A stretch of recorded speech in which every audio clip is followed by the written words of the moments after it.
전국에 계신 한능검 수험생 여러분들 또 왔습니다. 한국사를 맛있게 만들어주는 은쌤입니다. 자, 오늘은 저와 함께 21강 들어갈 거고요. 오늘 배울 내용은 어떤 내용이냐? 공민왕의 개혁 정치와 고려 멸망입니다. 여기 부분 출제율이 상당히 높고요. 아마 여기서 이변이 없는 한 문제는 꼭 출제가 될 거라고 예상을 하시면 될 것 같습니다.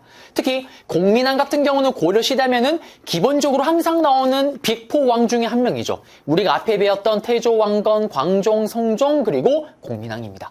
그리고 고려 멸망 과정까지. 그럼 한번 들어가 볼게요. 자, 우리가 앞에서 뭘 봤었냐면 개경환도 결국 몽골에게 기브업, 항복을 하고 돌아온 걸 봤습니다. 그리고 끝까지 버텼던 삼별초가 진압되는 것까지 봤어요. 그리고 그 이후의 스토리를 물어보는 건데 그 이후에 집권 세력이 바뀌게 돼요. 여러분들 기억나세요? 집권 세력은 각각 단독으로 시험에 출제가 될 수 있다라고 얘기를 했습니다. 일단 문벌 귀족 출제되는 거 봤었고요. 그리고 무신 그리고 이제 건문세족인데 자, 건문세족 같은 경우는 어떤 특징을 가지고 있냐? 여기는 뭐 특별히 판서를 해드리지 않아도 될 것 같긴 한데 보세요. 친원파와 무신 문벌 귀족들이 원나라와 친하게 지내면서 이제 이들이 이제 건문세족이 되는 거예요. 이렇게 생각하시면 돼요. 원나라에게 반증 식민지배로 들어갔던 원간섭기 때 누가 제일 잘 먹고 잘 살았을까요? 일제강점기 때 누가 제일 잘 먹고 잘 삽니까? 일본에게 뿌잉뿌잉 애교를 갖다 바치는 친일파 새끼들이 제일 잘 먹고 잘 살잖아요. 이때는 누가? 원나라에게 뿌잉뿌잉 애교를 갖다 바치는 친원적 성향을 가진 아이들이 가장 잘 먹고 잘 살겠죠. 그를 뭐라고 하냐면 건문세족이라고 부릅니다. 그러면 문벌 귀족과 똑같아요. 어떠한 정치 세력이든 권력을 틀어지면 지 멋대로 할 수 있는 꼼수, 여러 가지 나쁜 것들을 만들어내기 시작을 하죠. 대표적으로 문벌 귀족은 공음정과 음서제도가 있었고요. 그리고 무신들 같은 경우는 중방을 통해서 권력을 독점했고 최충원 이후부터는 교정도감 그리고 최후는 거기에 플러스 정방 서방까지. 자, 그러면 건문세족은 어떻게 하냐 보겠습니다. 일단 원의 세력을 등에 업고 친원적 성향이 강했고요. 그 다음에 중요한 거 도평의사사입니다. 도평의사사 우리 예전에 배웠습니다. 언제? 도병마사 기억나시나요? 병사와 말을 부린다라는 도병마사. 오랑캐나 왜구가 쳐들어올 때 열렸던 임시회의 기구였던 도병마사.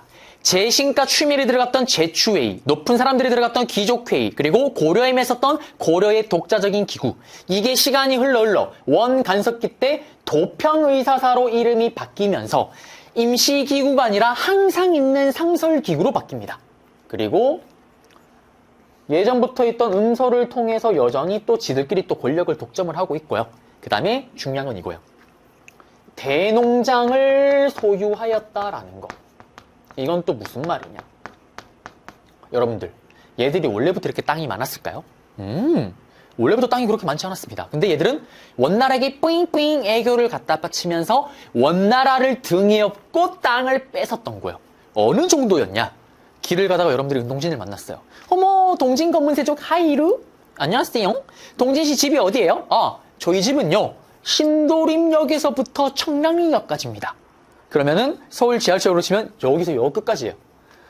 얘들은 땅이 너무 많다 보니까 자기 땅이 어딘지 물어볼 때 산과 산을 경계로, 강과 강을 경계로 구분할 정도였습니다. 근데 원래부터 그렇게 땅이 많았다? 우리의 영원한 호구 백성들의 땅을 강제로 뺏었고 그들을 강제로 노비로까지 만들었던 거죠. 그게 바로 건문세족이다라는 거. 그래서 여기 보시면은 친원적 성향을 가지고 있었고 도평의사사를 독점했고 음서를 통해서 관직에 나갔고 또 여기 보시면은 불법적으로 토지와 또 노비를 소유했다라는 거. 강제로 뺏은 거죠, 이렇게. 그래서 건문세족 이야기 다 해드렸습니다. 그러면 여기와 관련된 문제가 있는데요. 제 교재에는 문제가 없습니다. 왜냐하면 최근에는 출제가 거의 안 됐어요. 19회니까 도대체 이거 언제적입니까? 보시면 땅을 막 뺏었대요. 여기 보면 땅을 막 뺏고 막 그 얘기 나옵니다. 그래서 다음 세력 건문세족이죠. 보시면 도평의사사로 권력을 장악했고요. 그 다음에 지방의 대농장을 소유했다라는 거. 정답은 니은 디귿 3번 되겠습니다. 저 부재지주가 뭐냐면 그거예요. 지방에 내 땅이 엄청 많은데 실제로 내가 거기에 거주하진 않는 거예요. 당연히 거주는 개경하고 있을 거 아니에요. 그게 부재지주입니다. 옛날에는 고급이 진짜 문제가 어렸었거든요. 단어도 어렵고. 그리고 이제 원의 내정 간섭을 볼게요. 여기는 판서로 가서 설명을 해드릴게요. 자, 지금부터는 뭘 볼 거냐면 원 간섭기 때 사회상을 좀 볼 거예요. 여기도 시험에 단독으로 출제가 잘 됩니다. 우리 예전에 레파토리 패턴을 보시면 그거랑 똑같아요. 신라하대 때 기억나세요? 신라하대 때 진골귀족들 간의 왕위 행살전이 벌어졌다. 장보고의 난, 김원창의 난, 그 다음에 선종이 유행했고 이런 내용도 있잖아요. 그거 몇 개 둥 던져놓고 다음 같은 상황이 벌어졌던 시기에 볼 수 있는 모습으로 옳은 것을 했을 때 여러분들이 신라하대 때 모습을 찾으면 정답이었잖아요. 감이 오시죠? 원 간섭기도 제가 번호를 몇 개 써드릴게요. 그 번호에 몇 개 쓴 것 중에 제시문에 둥 들어가고 다음 같은 상황이 벌어졌던 시기에 볼 수 있는 사회상으로 옳은 것을 했을 때 고려시대 원 간섭기 때 내용을 찾으면 정답이 되는 겁니다. 아시겠죠? 자, 그러면 이제 한번 들어가 볼게요. 원나라는 우리가 항복한 이후에 엄청나게 간섭을 하기 시작을 해요. 그걸 보여주는 대표적인 사례가 몇 가지가 있습니다. 바로 첫 번째가 뭐냐면 우리는 원나라와 이제 부마국 체제가 돼요. 부마국 신세로 정락을 합니다. 부마가 뭐냐면 우리나라 말로 번역하게 되면 사위의 나라예요. 빰빠라밤 빰빠라밤 또 해줘야 됩니다. 빰빠라밤 빰빠라밤. 지금 동진이는 원나라의 공주로 변신하고 있는 중입니다. 또 풀세트 장착을 또 해줘야죠. 목걸이가 또 해줘야 됩니다. 딴따라단 딴따라단. 됐습니다. 네. 자, 이걸 왜 장착을 했냐? 여러분들이 만약에 고려의 왕자다. 그럴 리가 없겠지만, 저도 당연히 그럴 리가 없겠지만요. 근데 만약에 고려의 왕자면 태어났습니다. 그러면 10살이 되면 원나라로 끌려가요. 그리고 원나라에서 10년 동안 교육을 받습니다. 10년 동안 교육을 받으면 20살이 된 거죠. 20살이 되면 거기서 원나라 공주와 결혼을 해요. 그리고 고려로 돌아와서 왕이 된 겁니다. 그게 사위의 나라 부마국 체제예요. 그렇다 보니 그때 결혼해서 오는 원나라 공주의 힘이 얼마나 강했을까요? 실제로 고려의 왕 중에 그 원나라 공주가 있음에도 불구하고 다른 고려의 여자와 신나게 놀았던 거예요. 그러자 원나라 공주가 당장 남편 잡아옵니다. 그리고 채찍으로 때려요. 그리고 자기 아버지에게 편지를 쓰죠. 아빠, 내 남편 바람. 왕이 잘려버립니다. 그 정도로 우리가 고려가 원나라의 간섭을 받던 시기가 이 원간섭기, 그리고 그걸 보여주는 부마국 체제다라는 거. 자, 그리고 이때 또 어떤 일이 생겼냐? 원나라가요, 우리를 정말 많이 간섭했다라고 보여주는 게 뭐가 있냐면, 일단 왕실의 용어라든지 또는 관제가 엄청나게 격화가 돼요. 이게 무슨 말이냐면, 실제로 몽골과 똑같은, 원나라와 똑같은 용어들이 있을 수가 있잖아요. 똑같이 쓰는 용어들. 근데 그런 용어들을 이제 못 쓰게 되는 거예요. 무슨 말이냐? 우리는 원나라보다 미칩니다. 원나라와 동급이 아니라 미치기 때문에 원나라와 똑같은 용어가 있다? 무조건 바꿔야 되는 거예요. 그 중에 가장 대표적인 건 딱 하나만 기억하면 됩니다. 뭐? 우리 고려의 왕은 항상 충땡땡 왕이죠. 이 충이 뭘 가리킵니까?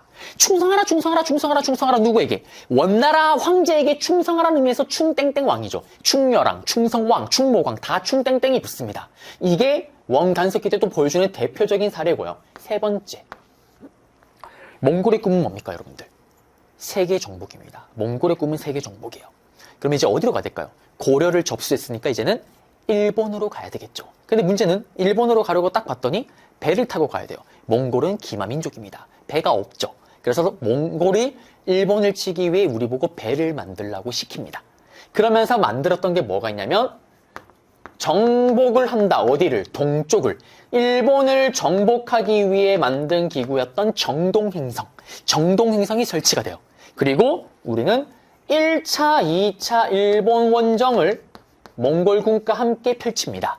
그런데 일본이 럭키, 정말 운이 좋게도 상륙해서 뭐 좀 해보려는 순간 태풍이 샹샹샹, 태풍이 샹샹샹, 두 번 다 태풍으로 일본에 상륙하지를 못해요. 그러면서 실패로 끝납니다. 그래서 일본이 지금까지도 하는 개소리가 있죠. 우리 대일본 제국은 카미카제의 신, 풍신이 지켜주는 나라다. 그 개소리가 이때부터 나오기 시작한 거예요. 자, 어쨌든 돌아가서 실패로 끝났습니다, 여러분들. 그러면 실패로 끝났으면은 이제 더 이상 존재 가치가 없잖아요. 근데 몽골 애들이 만들어 놓은 김에 그대로 쭉 두면서 계속 간섭기구로 활용합니다. 그러면서 이 정동행성에서 가장 높은 부서가 뭐가 있었냐면 정동행성 이문소가 가장 높은 부서였습니다. 그리고 네 번째. 자, 고려는요, 몽골에게 반쯤 식민지배를 당하면서 수많은 것들을 약탈해 가는데 금은은 당연해요. 그리고 이때 또 몽골이 또 그렇게 탐냈던 게 있습니다. 당시에 가장 고급 스포츠로 뭐가 있었냐면 매 사냥이 있었어요. 제가 매는 가지고 있지는 않습니다. 매처럼 생긴 귀여운 잉꼬입니다. 이런 매. 듣고 있니 매? 토끼를 잡아오렴? 바로 매입니다. 매. 실제로 우리나라의 매가 그렇게 똑똑했대요. 그래서 응방이란 정치기구를 설치합니다. 야, 너 똑똑한데? 네, 너무 따라서 안 되겠습니다. 일단 끄고. 그래서 응방이라는 곳을 설치를 하고요. 여기서 해동청, 바다 동쪽의 매, 우리나라 매를 약탈해 나갑니다. 그 다음에 다섯 번째, 이게 끝이 아니에요. 그러면서 원나라는 개경환도 이후에 결혼도감이라는 걸 만들어요. 그리고 결혼하지 않은 우리 고려의 여성을 데려갑니다. 이거는 일반 민의 딸이든 높은 귀족의 딸이든 상관없어요. 그냥 데려가는 거예요. 그래서 이때 마치 곡물 끌려가듯이 끌려갔다 그래서 이거를 공녀라고 얘기를 합니다. 시험에 정말 잘 나와요. 제시문에 고려의 여자들이 원나라로 끌려간다, 울음소리가 하늘을 뒤덮었다, 샤나샤나 꿀랑꿍, 다음 같은 사건이 벌어진 시기에 볼 수 있는 모습으로 오른 것은 찾으면 정답이 되겠습니다. 그래서 아하, 응방, 해동청, 그 다음에 결혼도감, 공녀. 그리고 이때 공녀 차출 때문에 우리나라에 새로운 풍습이 생겨요. 좋은 풍습이 생깁니다.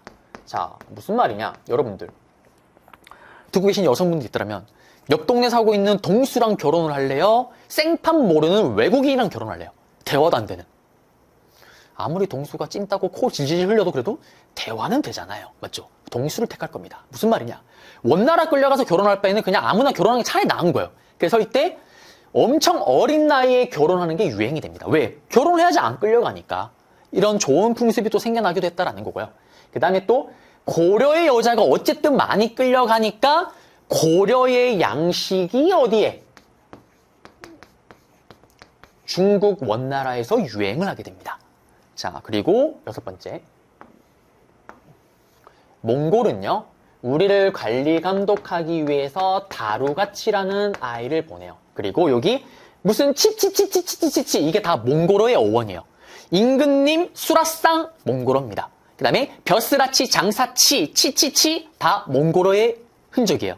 그리고 제가 좋아하는 술, 소주. 이것도 몽골의 술입니다.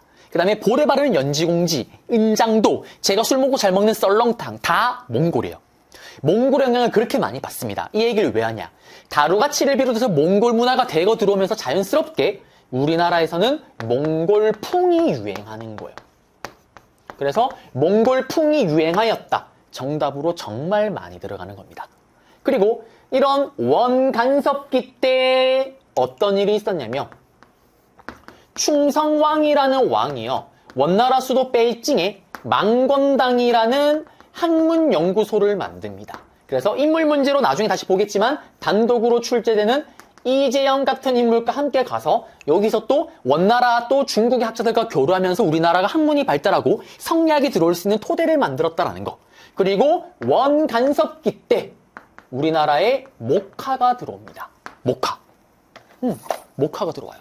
우리 그거 문지적 선생님이 부통 끝에 목화씨 가지고 들었던 거, 그게 원간섭기 고려 후기 때다라는 걸 기억하셔야 되겠습니다. 그러면 이제 PPT로 돌아가 보겠습니다.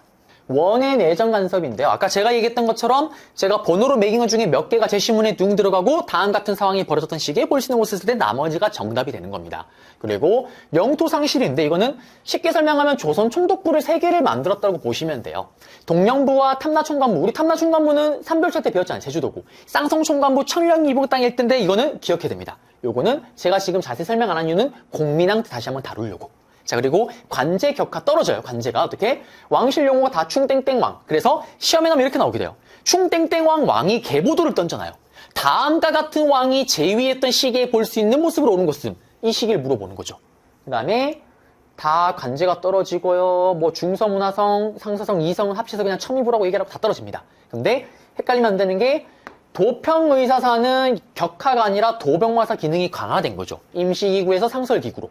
그리고 건문세족이 지들 멋대로 정치를 했다라는 거고, 그 다음에 부마국 체제 아까 설명해드렸고, 다루가치를 파견했고요. 요거는 심화에서는 한 번씩 언급되긴 한데 좀 기억하시면 좋을 것 같아요. 만어부라 그래서 요거는 군사를 담당하는 기구인데 이것도 몽골 애들이 만든 겁니다. 그 다음에 정동행성은 중요하고요, 당연히. 그리고 이게 몽골의 풍습이 유행하게 된 건데, 몽골 풍에 이거 쪽두리까지 머리 다 따고 까는 변발, 소주, 썰렁탕 다 몽골의 풍습입니다. 그리고 이 사료를 통째로 줘요. 끌려간대요. 딸로 가고 막 하고 이러합니다. 막 통곡하는 소리. 원간석기구나. 공녀 얘기. 원간석기 때 왕들도 한번 위기를 극복해보고자 여러 가지 노력을 해요. 근데 시험에 나오는 건 특별히 없고 요거 하나만 기억하세요. 충성왕 때 망건당을 설치했다. 요거 하나만 기억하시고요. 나머지는 그래요. 뭐 이런 거 하려고 했네요. 요 정도만 기억하시면 되겠습니다. 요렇게만 기억하시면 돼요. 그리고 명량. 몽골의 풍습이 우리나라에 유행을 했고, 반대로 고려의 양식, 우리나라의 옷이라든지 고려의 떡, 보쌈 같은 게 또 중국에서 유행을 했다라는 거. 그리고 망건당 설치해서 충성왕이 학자들과 교류를 했고, 그 다음에 고려 후기 때 성리학이 들어와요. 안양을 통해서. 그리고 문의점의 목화도 원간석기 때 들어옵니다. 고려 후기 때. 문제 볼까요? 1번 문제입니다. 다음 상황이 나타난 시기, 제국대장 공주가 원나라 강남 지역으로 작가 인삼을 보내서 많은 이득을 보냈대요. 강제로 거두고 막 힘들대요. 딴 나라 공주가 왜 이러고 있습니까? 원간석기니까.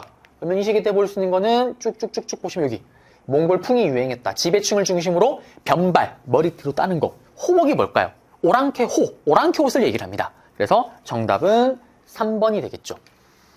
초조대장경은 거란 침입되고, 우리가 배운 거로는, 그 다음에 원종애너에 난 또 우리 배운 거로는 진성여왕 때 신라하대죠. 나머지 아직 안 배웠고요. 그리고 2번입니다. 보시면 하조 여기 보면 쌍성총관부를 설치를 했대요. 몽골이 이제 간섭을 하는 거죠. 그리고 쌍성총관부를 함락시켰대요. 강제로 우리가 무력으로 뺐습니다. 이거는 좀 이따 볼 공민왕 때 스토리예요. 그러면 요 사이에 들어가는 건 그냥 원간석기 때 내용을 물어보고 있는 거예요. 그러면 원간석기 때 내용을 보시게 되면 2번에 바로 보이네요. 일본 원정을 위해 정동행성을 설치하였다. 우리가 지금 본 거로는 몽골 사신의 저고여가 기국길에 피살됐다. 이거 앞에 스토리죠. 이것 때문에 몽골 전쟁 시작이고, 5번 같은 경우는 강동육주회 때 거란 1차 문벌 귀족 시기잖아요. 훨씬 앞이죠. 틀렸습니다. 그리고 나머지는 이제 배워야 되는 거고요, 앞으로. 그리고 공민왕입니다. 공민왕은 시험에 단독으로 출제가 되는 고려시대 빅포왕 중에 한 명이죠. 그러면 빅포, 판소로 한번 잡아보겠습니다.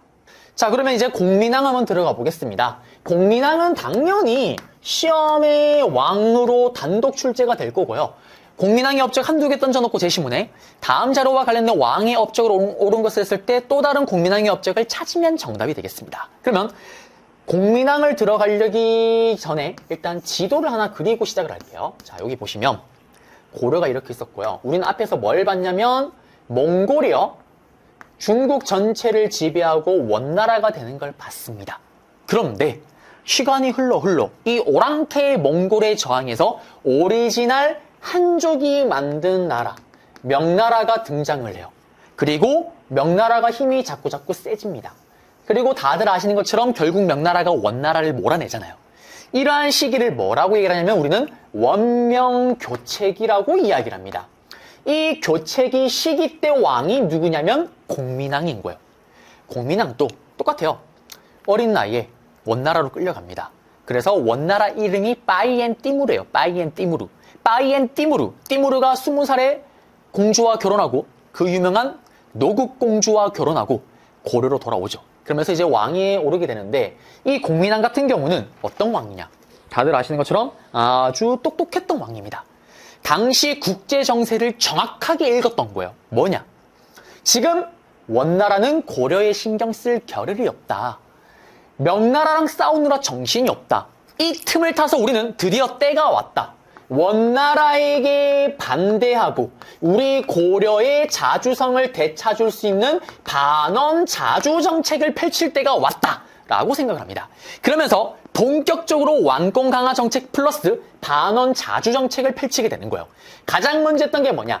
친원파, 원나라에게 뿌잉뿌잉 애교를 갖다 바쳤던 친원파 건문세족 중에 최고 리더 역할을 했었던 기황후. 기왕후의 오라비였던 기철을 제거합니다.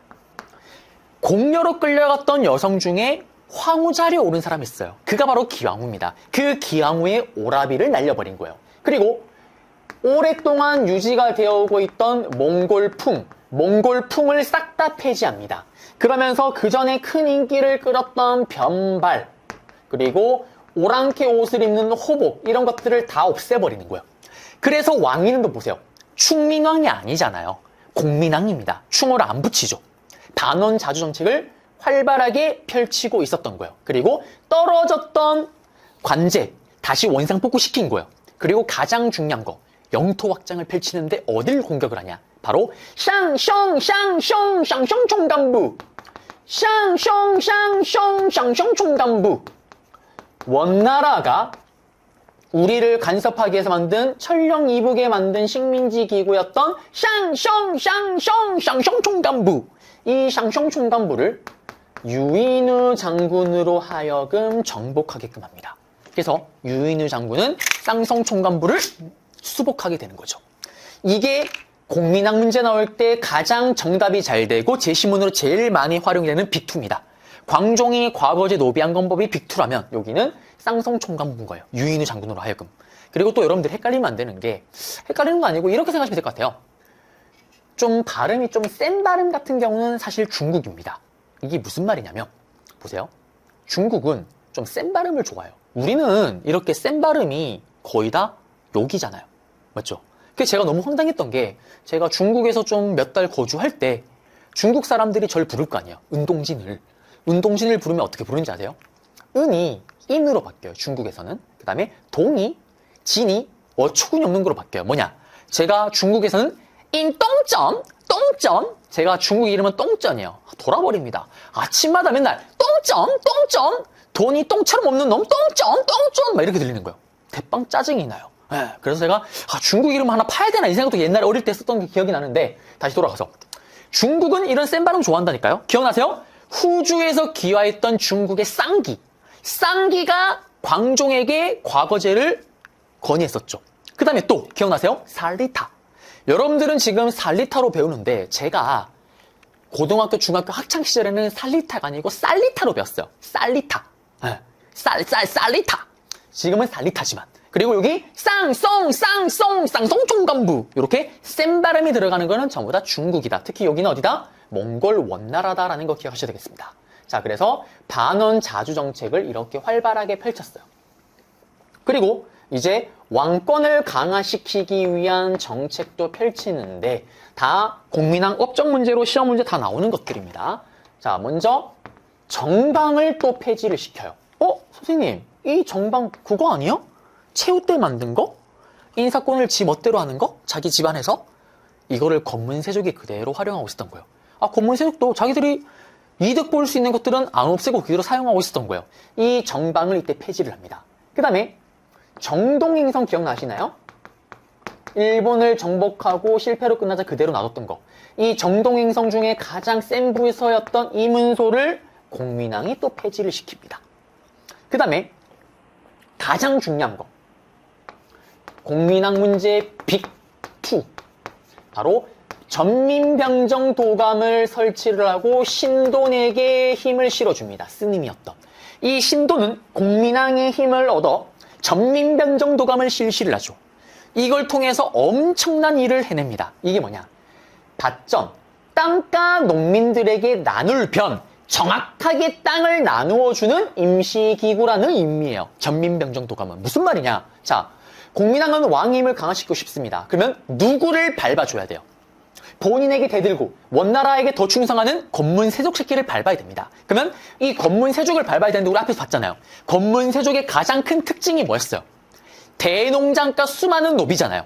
근데 그게 원래 직계 아니라 원나라를 등에 업고 강제로 뺏고 농민들을 강제로 노비로 만든 거잖아요. 그거 다 원상복구 시키겠다는 거예요.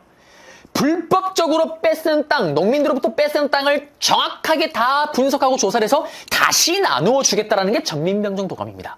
그리고 노비가 되었던 일반 농민들을 다시 일반 농민을 돌리는 건 당연하거니와, 쉽게 말하면 노비안검법의 업그레이드 버전이에요.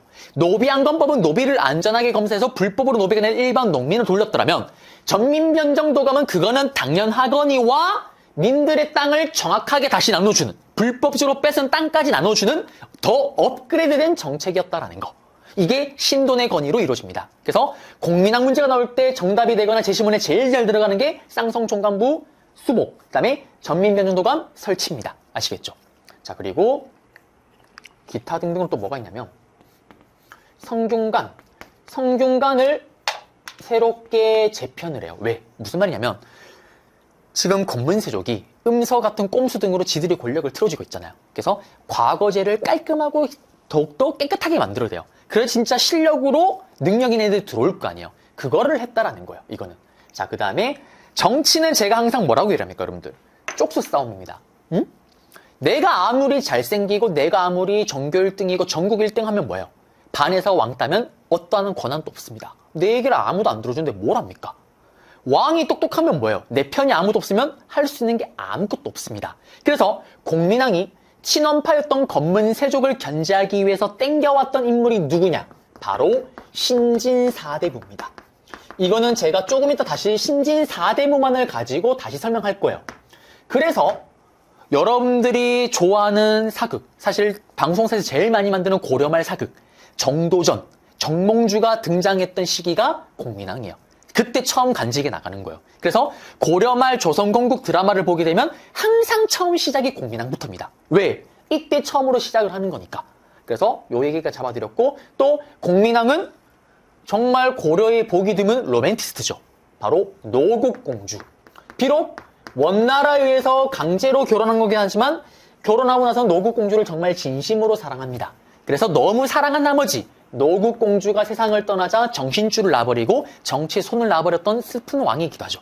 자, 그리고 이런 공민왕이 수많은 정책들을 펼쳤지만 안타깝게 제대로 성공하지는 못합니다. 왜?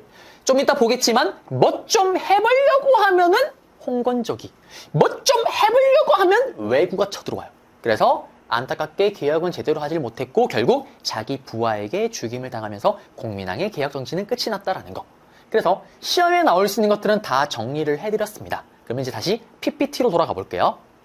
자, 공민왕입니다. 공민왕 같은 경우는 원명교체기 때, 그리고 친원파를 제거했고 정동행성 이문소를 폐지했고 관제복구, 그리고 몽골풍 폐지, 그리고 유인우 장군으로 하여금 쌍성총관부 수복, 천령 이북당을 차지했고요. 그 다음에 정방도 폐지했고 제일 중요한 거 신돈의 건의를 받아들여서 전민변정도감 설치. 그렇지만 실패로 다 끝났다라는 거. 자, 그리고 지도를 보시면요. 여기가 쌍성총관부고 무력으로 수복한 지역이 여기 지역이에요. 예전에 문제가 나온 적이 있습니다. 어떻게? 여기 빗금친 거 딱 해놓고 다음 같은 영토를 수복했던 왕의 업적으로 오는 것은 공민왕이잖아요. 그러면 공민왕인 걸 알고 푸시면 되는 거예요. 그리고 문제 볼까요? 보세요. 얼마 전에 왕께서 기철과 그 일당들을 죽였대요. 정동행성 이문소도 철폐했대요. 다음 왕의 제위 시기. 그러면은 쭉쭉쭉 찾으면은 신돈을 중심으로 전민변정 사업이 추진되었다. 정답. 망건당 설립 충성왕. 교정도감 우리 배웠잖아요. 설치한 거. 최충원. 나머지는 1번, 2번 아직 안 배웠고요. 그리고 이제 신흥 무인 세력의 성장으로 한번 가보겠습니다. 자, 뭐 좀 해보려고 하면은 고려 말에는 홍건적이 쳐들어오고요. 뭐 좀 해보려고 하면은 왜구가 쳐들어옵니다. 그러면 홍건적부터 한번 가볼게요. 홍건적은 말 그대로 붉은색 띠를 두른 도적들이에요. 나 머리가 커졌나? 이게 왜 잘 안 되지? 사이즈가 많이 모자란데? 뭐야? 머리가 커졌나 봐요. 뭐지? 자, 들어가겠습니다. 일단 홍건적인데요. 이 홍건적 같은 경우는 한족 농민 반란군입니다. 저기 있는 것처럼 한족의 농민들이 반란을 일으켰는데 원나라가 진압을 하러 가니까 얘들이 고려까지 내려온 거예요. 그래서 졸지에 고려는 멍 때리고 있다가 지금 이 홍건적을 만난 겁니다. 그래서 중요한 게 있어요. 홍건적의 침입 때 중요한 건 뭐냐면 다 공민왕 때 심하게 쳐들어오는데요. 일대 서경, 평양을 점령당하게 됐지만 이들의 활약으로 극복을 해요. 크게 뭐 의미 있는 건 아닙니다. 근데 요건 좀 잠깐 기억을 해야 돼요. 홍건적의 침입으로 특히 2차 침입 때는 개경 수도가 함락을 당하고 이때 공민왕이 노국공주와 함께 안동으로 피난을 가게 돼요. 근데 안동으로 피난을 갔는데 그 돌다리, 물 있는 돌다리가 있는 곳을 건너야 되는데 돌다리가 없었던 거예요. 그러자 안동에 있던 안악내들이 등을 이렇게 내주고 거기에 노구공주가 이렇게 밟고 지나갔다고 얘기를 하죠. 그게 노다리 밟기의 유래라고 얘기를 합니다. 그러면서 이때 뭐 이승경 또 이방실, 뭐 최영, 이성계의 활약으로 홍건적의 진입을 다행스럽게도 막아내요. 자, 그리고 이제 뭐 좀 해보려고 하면 이제 밑에서는 왜구가 미쳐 날때입니다. 또 왜구도 대해줘야 돼요. 아유 바빠요. 아주 바쁩니다. 자, 밑에서는 왜구가 미쳐 날때입니다. 왜구가요. 이놈의 왜구도 똑같아요. 뭐 좀 해보려고 하면 쳐들어온 애들인데 이들 때문에 어떤 문제가 생기냐. 우리의 세금으로 고도될 것들을 일본이 다 뺏어가는 거예요. 자, 이때 활약했던 게 또 어떤 게 있냐면요. 최영 장군의 홍상 대첩이 있고 중요한 건 이겁니다. 박이의 대마도 정벌. 기억나세요? 박서랑 헷갈리면 안 돼요. 박서는 누구였습니까? 최강의 군대 몽골을 빡치게 만들었던 박서. 박이는 고려 후기 때 왜구를 격퇴하기 위해서 대마도를 정벌했던 인물입니다. 그 다음에 너무나도 중요한 인물이 나오죠. 바로 조선을 건국하는 이성계. 이성계의 황산대첩은 이성계 인물 문제가 나올 때 단독으로 출제가 돼요. 이 황산전투 어쩌고 저쩌고 샬랑샬랑 꼴랑꽁 이때 누구? 일본군 총사령관 역할을 맡았던 아지발도. 이 아지발도를 활을 뻥 쏴서 죽여버린 게 바로 이성계입니다. 그래서 다음 내용 딱 주고 샤랑샤랑 꿀랑꿍. 다음 전투에서 큰 활약했던 다음 자료와 관련된 인물에 대한 설명을 옳은 것은 이성계인 걸 알고 이성계 업적을 찾으면 되겠죠. 조선을 건국하였다. 뭐 이런 거 찾으면 정답이 되겠습니다. 그리고 채무선도 중요해요, 여러분들. 이거도 선지로 너무 잘 나오는데, 자, 채무선 같은 경우는 여러분들 우리나라에 처음으로 화포를 만들었던 인물이죠. 사실 일본이랑 싸울 때, 왜구랑 싸울 때 제일 좋은 게 뭘까요? 얘들이랑 싸울 때 제일 좋은 거. 상륙하기 전에 바다에서 배를 타고 있을 때 박살 내버리는 게 제일 좋아요. 왜? 상륙하는 순간 약탈을 해버리잖아요. 국가 세금 들어갈 거 다 뜯어가고요. 자기를 다 가져가고 심지어는 민들 죽이고 약탈하고 노비로 팔려고 데려가는 건 일상다반사입니다. 상륙하기 전에 박살을 내야 돼요. 그러면 제일 좋은 건 대포로 갈겨버리는 거죠. 그래서 채무선이 어떻게 하냐. 중국으로부터 겨우겨우 화포 만드는 기술을 배워와요. 그리고 화통도감을 만듭니다. 또 대포를 만드는 임시기구죠. 그러면서 이때 대승을 거뒀던 전투가 바로 진포대첩이에요. 이때 같이 활약했던 장군이 있습니다. 채무선, 화포를 겨우겨우 화통도감으로 만들고 어떻게 아주 일본군을 신나게 공격하잖아요. 얼마나 신이 날까요? 신나. 신덕무. 그리고 신나. 나세. 이런 인물들과 함께 활약을 합니다. 시험에 나오면 어떻게 나오냐? 이걸 왜 기억을 하고 얘기를 하냐면요. 채무선, 신덕무, 나세가 진포대첩의 승리를 거뒀다. 이거는 조선시대나 고려시대 말고도 조선이나 다른 문제가 나올 때 오답 선지로도 정말 많이 활용이 돼요.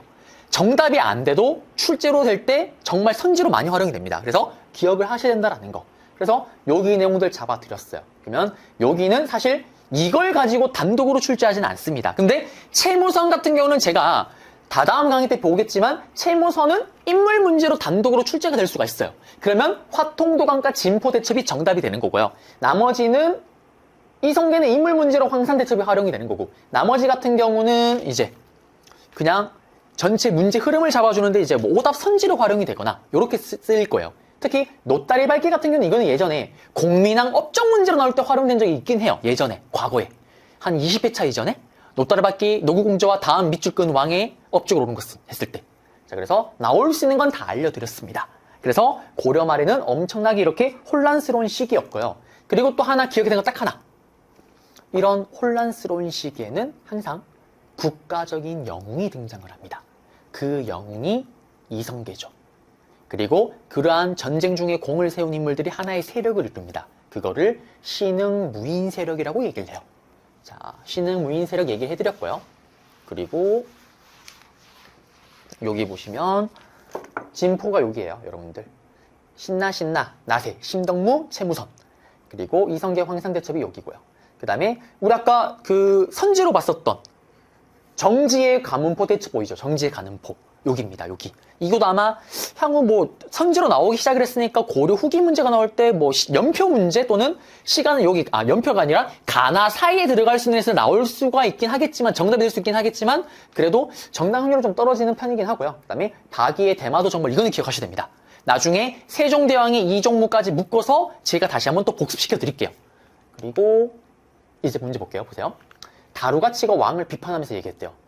몽골의 사신이 지금 관리관이 지금 왕을 깐대요. 이거 원간섭기고. 그 다음에 왕이 죽었대요. 후사를 고르고 있대요. 우왕을 세웠대요. 공민왕이 죽은 걸 얘기를 한 거예요. 자기 부하에게 죽임을 당했던. 그래서 원간섭기대 내용을 물어보는 거죠, 여러분들. 그러면은 쭉 보시면은 공민왕이 죽기 전에 마지막으로 했던 거 이거 쌍성총관부를 수복하였다. 화통도감 이거 선생님 채무선 이것도 고려 후기 원간섭기 때 아닌가요? 자 여기 우왕이죠. 대포 대포 미안합니다. 이렇게까지 안 하려고 했는데 우왕때. 그래서 여기는 우왕때라는 거 좀 기억하시면 되겠고요. 정중부는 이거 가압이고 최후도 가압이고 철령이의 반 이거 아직 안 배웠어요. 좀 이따 볼 겁니다. 그래서 여기 내용 잡아드렸습니다. 그리고 정답은 2번. 그리고 이제 신진사대부의 성장이에요. 자 여기 같은 경우는 건문세족, 문벌귀족처럼 시험에 단독으로 출제가 되는데 앞에 봤던 문벌귀족, 건문세족보다는 단독 출제 확률이 더 높은 편이긴 해요. 그렇지만 기본적으로는 출제율이 좀 떨어지긴 하지만 여러분들이 조선으로 들어가서 신진사대부, 살인파, 그 다음에 뭐 훈구파, 뭐 붕당 정치를 알려면 그 시작점이 여기이기 때문에 정리를 좀 하셔야 됩니다. 자 그러면 여기는 판서를 제대로 잡을게요. 자 신진사대부인데요. 이 세력을 제대로 이해하려면 또 고려 건국 초기로 가야 돼요. 고려라는 나라는 누가 오픈을 했어요, 여러분들? 지방의 부한 족속인 호족과 육두품이 신라하대 때 힘을 모아서 고려를 오픈하죠. 그리고 이들이 계속 중앙정계의 고위관직을 독점하고 있다가 최승로의 시무 28조 건의를 받아들여서 이제 유교로서 정치를 하겠다라고 했었던 성종 때 와서 큰 변화가 일어납니다. 이제 관직에 나가려면은 심화유교를 공부해야 되죠. 나 공부하기 싫은데? 나 그냥 안 할래. 지방에 내려가는 애들이 생긴다 그랬잖아요. 그들이 향촌사회 이장이 향리가 된다라고 얘기를 했고 성종 때 향리제를 마련했고요. 한편 나는 그래도 심화유교 공부해서 빡세게 공부해서 어떻게 관직에 나가서 어떻게 정치를 하고 싶어요. 그런 애들이 벌떼처럼 모여서 문을 숭배하는 애들이 벌떼처럼 모였다 그래서 문벌귀족이 된다라고 얘기를 했습니다. 그리고 이 문벌귀족이 집권했던 시기 때 거란 1차, 3차, 윤관의 여진족, 그 다음에 금나라가 되자 겸손하게 사대를 했던 이자겸, 그리고 이자겸의 남 묘청의 남까지. 그리고 무신정변이 일어나면서 이제 무신들이 권력을 독점하는 걸 봤었죠. 그리고 지방에는 여전히 계속 향리가 있습니다. 그리고 무신들은 또 이방, 정중부, 경대승, 이민, 중방을 통해서 권력을 독점했고요. 그리고 최충원, 최우, 그 밑에 자식들까지 4대에 걸쳐서 장기간 독재. 그 힘의 원천은 교정도감, 교정별감, 그 다음에 뭐 삼별초, 정방, 서방 다 했었습니다. 그리고 몽골과의 항쟁을 했지만 결국에는 항복을 하죠. 그러면서 이제 무신집권기가 끝나고 어떤 시대가 열립니까? 원간섭기. 그러면서 원나라에게 뿌잉뿌잉 애교를 갖다 바쳤던 건문세족이 권력을 독점합니다. 이때도 지방에는 여전히 향리가 있었던 거예요. 그런데 고려 후기 때 충성왕이 만든 망건당을 통해서 중국의 학자들과 교류를 하기 시작을 하고요. 그러면서 고려 후기에 원간섭기 때 안향이 유교 유학의 최종 업그레이드 버전 성리학을 가지고 들어오게 됩니다. 그러자 지방에 있던 향리들이 이 성리학을 받아들여요.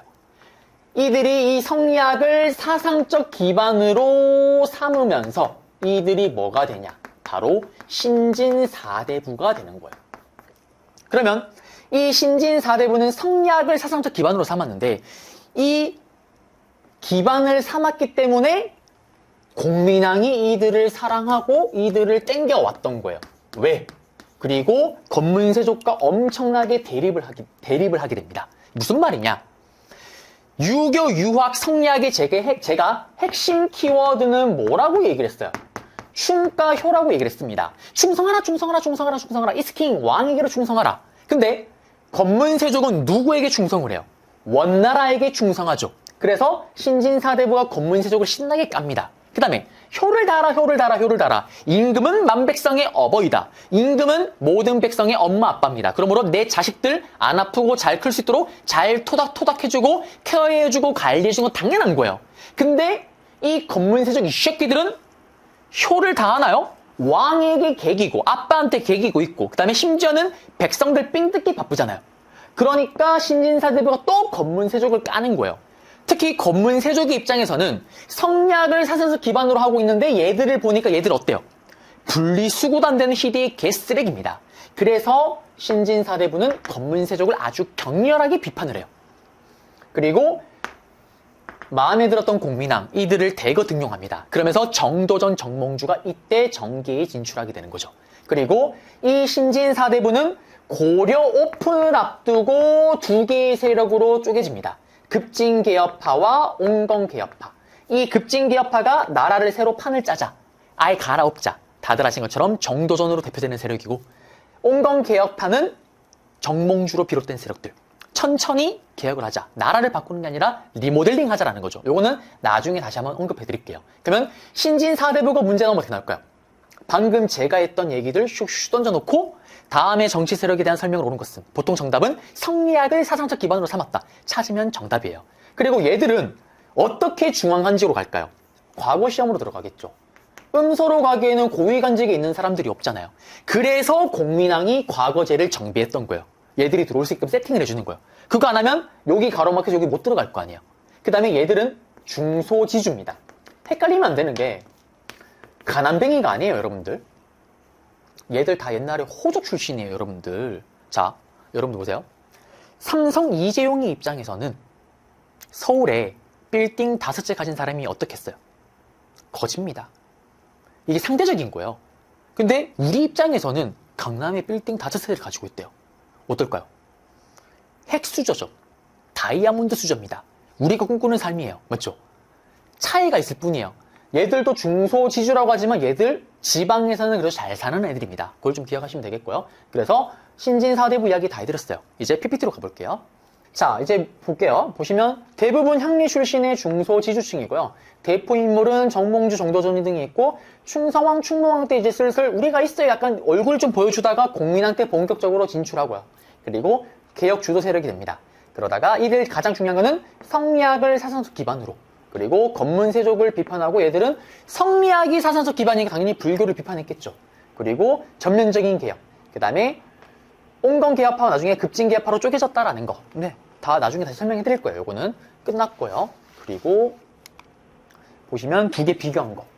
여기는 당연히 친원적이고 여기는 성리학이 어떻게 보면 한족 중심으로 나온 거기 때문에 명나라, 친명파고요. 이들은. 그래서 이런 차이가 있다라는 거.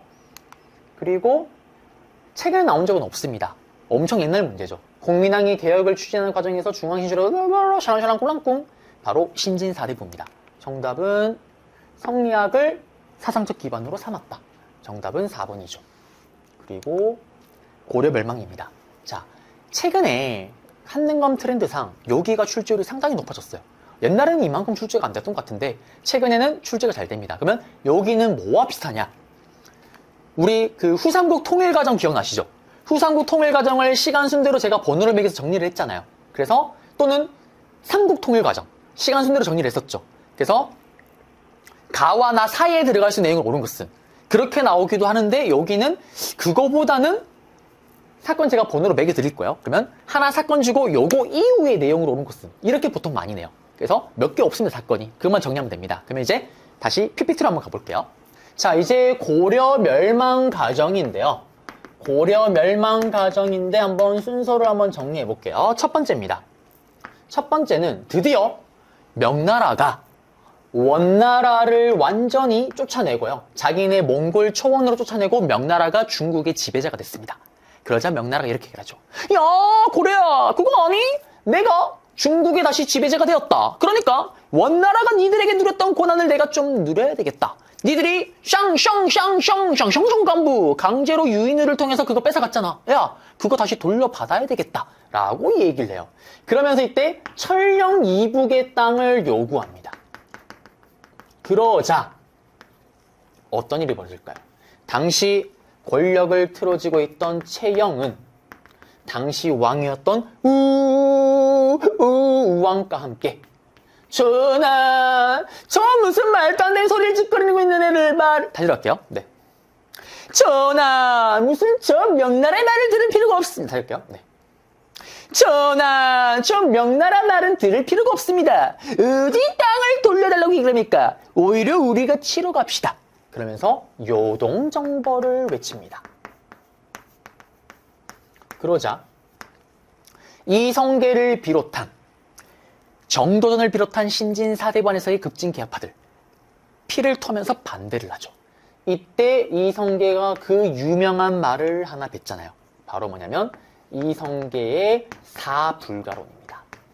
4가지 이유를 들어서 요동정벌은 안 된다라고 얘기를 하죠. 전하, 어떻게 작은 나라가 큰 나라를 공격할 수가 있습니까? 전하, 대규모 군대를 끌고 북으로 가게 되면 왜구가 쳐들어오면 누가 막습니까? 전하, 지금 장마철 여름철입니다. 우리의 메인 무기는 활입니다. 이 뜨거운 여름에 활이 늘어나게 되면 우리의 무기가 제대로 작동되지 않습니다. 전하, 장마철입니다. 전염병이 돌기 딱 좋습니다. 우리의 병사들이 죽기 십상입니다. 안 됩니다. 사불가론. 그럼에도 불구하고 채영과 우왕, 가라! 가라고 하죠. 그러면서 결국 이성계는 가용한 모든 군대를 끌고 압록강 입구의 위화도에 도착을 합니다. 이 위화도에서 한 발자국만 더 나가면 이제 명나라 땅이에요. 전쟁 시작입니다. 이때 이성계는 엄청난 승부수를 던지죠. 바로 돌아올 회. 군대를 그대로 회군을 시키는 위화도 회군을 해버립니다. 그러면서 돌아와서 어떻게? 본인의 의사와 완전히 반대가 됐던 채영 죽여버리고요. 그리고 우왕도 폐위시켜버립니다. 그러면서 우왕의 아들이었던 창왕을 왕위에 세우는데 이 창왕도 1년 후에 쫓겨나요. 결국엔. 자, 이 위화도 회군으로 이성계는 정치 플러스 군대를 틀어졌잖아요. 군사까지 틀어지게 됩니다.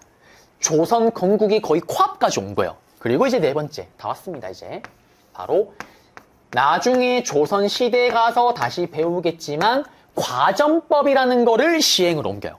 이때 공양왕이 즉위하고 있던 그 시기 때 바로 과전법을 시행합니다. 이 과전법은 지금은 그냥 간단하게만 설명할게요. 이 과전법은 뭐냐면 권력을 틀어진 신흥 무인 세력 이성계로 대표되는, 그 다음에 정조선으로 대표되는 신진 4대부가 검문세족을 슈퍼 거렁뱅이, 거지로 만들기 위한 토지개혁을 펼칩니다. 그리고 그들의 부는 늘리고요. 그러면서 이게 성공을 하면서 결국 검문세족은 슈퍼 거렁뱅이가 돼요. 그리고 경제까지 이제 이들이 틀어지게 되는 거죠. 정치, 군대 틀어지고 경제까지 틀어졌습니다. 이제는 걸림돌이 없죠. 그러면서 마지막 5번째. 조선 건국으로 들어가게 되는 거예요. 다 했습니다. 시험에 나오면 어떻게 나올까요? 채영, 우왕, 요동정벌, 샤랑샤랑 꿀랑꿍, 이성계, 위화도 해군, 샤랑샤랑 꿀랑꿍. 다음 사건 이후에 볼 수 있는 내용으로 옳은 것은 2번이 나오면 그 이후에 3번, 4번, 5번이 정답이 될 거고요. 3번이 나오게 되면은 4번, 5번이 정답이 되겠죠. 아시겠죠? 이런 식으로 문제가 나와요. 또 간혹 가면 1번과 4번을 주고 여기 사이에 들어갈 수 있는 거. 그러면 2번, 3번이 정답이 되겠죠. 1번, 5번하고 가나 사이 하면은 2번, 3번, 4번이 정답이 될 수가 있겠죠. 그래서 나올 수 있는 레파토리 패턴 다 알려드렸습니다. 이제 PPT로 돌아가겠습니다. 자, 고려 멸망인데 첫 번째 명예 천령이 묵당 요구. 그러자 채영과 우왕은 요동정벌을 꿈꿉니다. 그렇지만 이성계는 사불가론을 앞서서 반대했고 결국에는 가라고 하죠. 그렇지만 위화도 해군, 채영 제고 우왕을 폐위시킵니다. 정치와 군사를 틀어지고요. 그 다음에 위화도 위치가 여러분들 여기에요. 여기. 그리고 여기가 여기죠. 위화도. 여기 건너면 이제 명나라 땅인 거예요. 그리고 위화도 해군 사루입니다. 사불가론 얘기죠. 그러면 요거 주고 다음 이후에 했을 때는 여러분들 뭐 과전법, 조선 건국 찾으면 정답이 되는 거고. 그리고 과전법, 경제가를 틀어진다 그랬죠. 그리고 조선 오픈으로 들어갑니다. 끝났어요. 그러면 문제 하나 볼까요? 가나다를 시간 순대로 나열한 것은 5번 문제입니다. 요동정벌. 그 다음에 위화도 해군. 요 순서 가나죠. 그 다음에 그러면 다는 뭘까요? 과전법. 가나다네 가나다. 그냥 그러면은 정답은 1번이죠. 1번. 문제가 요렇게 나온다라는 거고요. 그리고 6번 문제입니다. 보시면 4가지 이유로 안 된대요. 안 됩니다. 사불가론. 드디어 새 도읍이 정해졌대요. 하하하하. 궁궐을 조성해라. 하하하하. 이거 조선건국이죠. 여기 들어갈 수 있는 거. 요동정벌, 사불가론, 위화도 해군, 과전법. 2번. 과전법이 제정되었다. 맞죠? 그래서 정답은 2번이고 나머지는 다 정답이 될 수가 없네요. 이건 아직 안 배우긴 했지만 전부 다 조선시대 초기 때 내용입니다. 그리고 다 했네요. 네. 이렇게 해서 오늘 배워야 될 내용은 다 정리를 해드렸습니다. 오늘도 저와 함께 하시느라고 너무 고생 많으셨고요. 저는 또 다음 강좌에서 여러분들을 찾아뵙도록 하겠습니다. 여러분들 고생하셨습니다.